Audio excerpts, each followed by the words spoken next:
வணக்கம். இன்றைக்கி வீட்டில் உள்ள பொருட்களை வச்சு நல்ல சத்தான ராகி பனானா கேக் எப்படி பண்ணுறதுன்னு தான் பார்க்க போகிறோம்.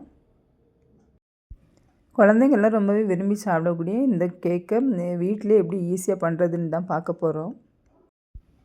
பாருங்கள், கட் பண்ணுறதுக்கு ரொம்பவே ஸ்மூத்தாக நல்லா சாஃப்டாக இருக்குது.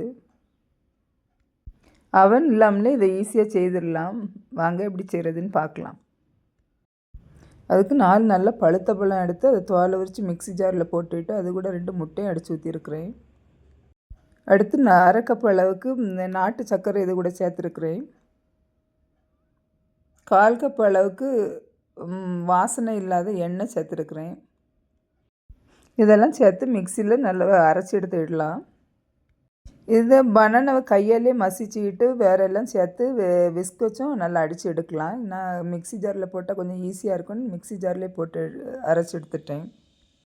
மிக்ஸி ஜாரில் அரைச்சப்போ கூட சின்ன சின்ன துண்டு வாழைப்பழம் கிடக்கு, அதை கை வச்சு நல்லா மசிச்சு விட்டுறலாம்.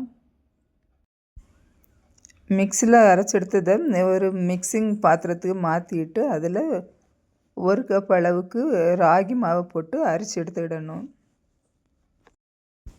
அடுத்து ஒரு 1/4 கப் அளவுக்கு கொக்கோ பவுடர் இதில் போட்டுடலாம். 1/2 ஸ்பூன் அளவுக்கு சோடாப்பு போட்டிருக்கிறேன். 1 ஸ்பூன் அளவுக்கு பேக்கிங் பவுடர் போட்டிருக்கிறேன். எல்லாம் சேர்த்து போட்டுட்டு அரிசி எடுத்துட வேண்டியது தான்.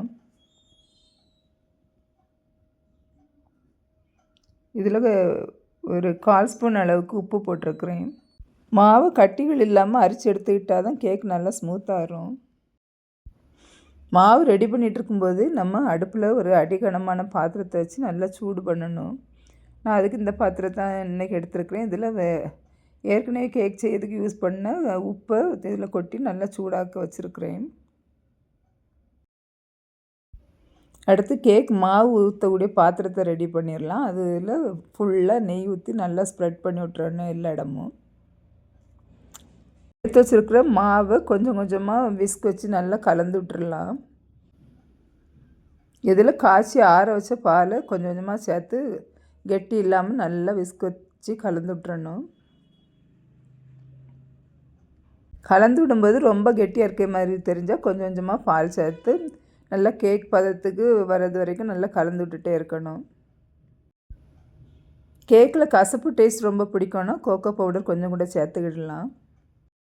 கேக் பதத்துக்கு மாவை விஸ்க் வச்சு நல்லா கலந்த பிறகு நம்ம ஏற்கனவே ரெடி பண்ணி வச்சுருக்கிற பாத்திரத்தில் இந்த மாவு ஊற்றிடலாம். அடுப்பில் வச்சுருக்கிற பாத்திரத்தை 10 நிமிஷத்துக்கு மேலே சூடானதும் நம்ம இந்த கேக் ரெடி பண்ண மாவு பாத்திரத்தை ஒரு ஸ்டாண்டு போட்டுட்டு அதுக்கு மேலே வச்சிடலாம். இப்போ இதை ஒரு மூடி போட்டு மூடிட்டு 50 நிமிஷத்துலேருந்து 1 மணி நேரம் வரைக்கும் வெயிட் பண்ண வேண்டியது இருக்கும். ஒரு 45 நிமிஷம் ஆன பிறகு நம்ம ஒரு ஸ்டிக் வச்சு குத்தி பார்க்கணும். வெந்து வரும்போது கேக் நல்ல ஒரு வாசனையும் கொடுக்கும். அந்த நேரத்தில் நம்ம இதே மாதிரி ஸ்டிக் வச்சு பார்த்தோன்னா ஒட்டாமல் வந்ததுன்னா கேக் ரெடி ஆகிட்டுன்னு அர்த்தம்.